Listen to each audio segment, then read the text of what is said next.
I am deeply honored to be on this stage representing you today. Thanks especially to Mr. Gene Ferrick, Mr. Lifelink, who is an actual person. I think all the students can associate with me when I say that he filled us with joy every single day of our lives.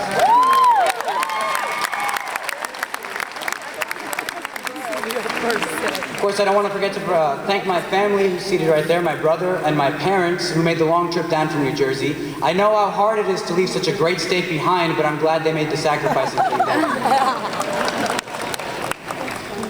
I'd also like to thank Bill Nye, the science guy, for instilling within me the passion for science that allowed me to complete my curriculum here.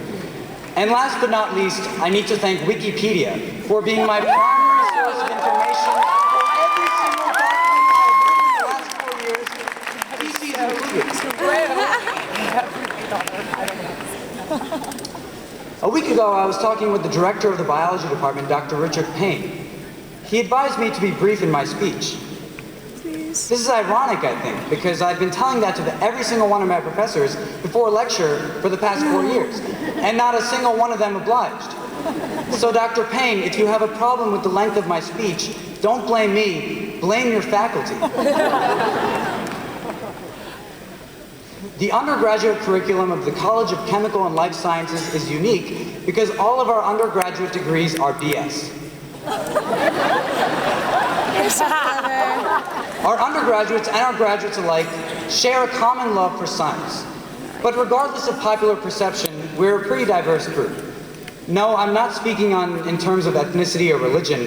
I'm speaking in terms of diversity in skills, interests, and paths, which I feel is more important and more interesting as well. We are scholars, world travelers, entrepreneurs, artists, and athletes.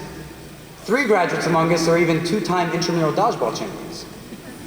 Sometime in the near future, we will be doctors, dentists, scientists, teachers, photographers, lawyers, journalists, and postal service workers. Simultaneously, I faithfully believe that in this hallowed, unventilated fieldhouse are not only the world's future scientific leaders, but also its future business leaders, political leaders, and social leaders as well. Some people might find that curious. After all, being able to draw the structure of isopropyl beta-D thiogalactoparanaside probably won't get you very far in nuclear proliferation negotiations with North Korea. And for the graduate students, I know how great the Journal of Pan-Pacific Entomology is. I just renewed my subscription yesterday. But I hope we can apply those random facts we memorized and those esoteric studies we pursued into something more salient. Perhaps we can do something to tell someone, somewhere, somehow, that the mass extinction of whales isn't a reason to teach intelligent design in science classes, or that global warming is actually not a direct result of stem cell research.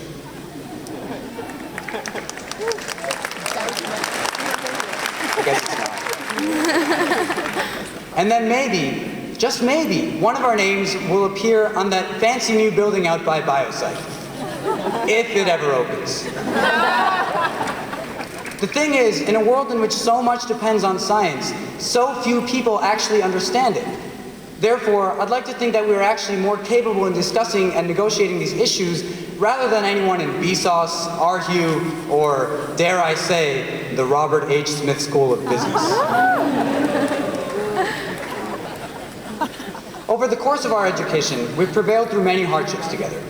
Focus states, cicada infestations, fire alarms and cell biology exams, those voracious black squirrels, fire alarms and organic chemistry exams,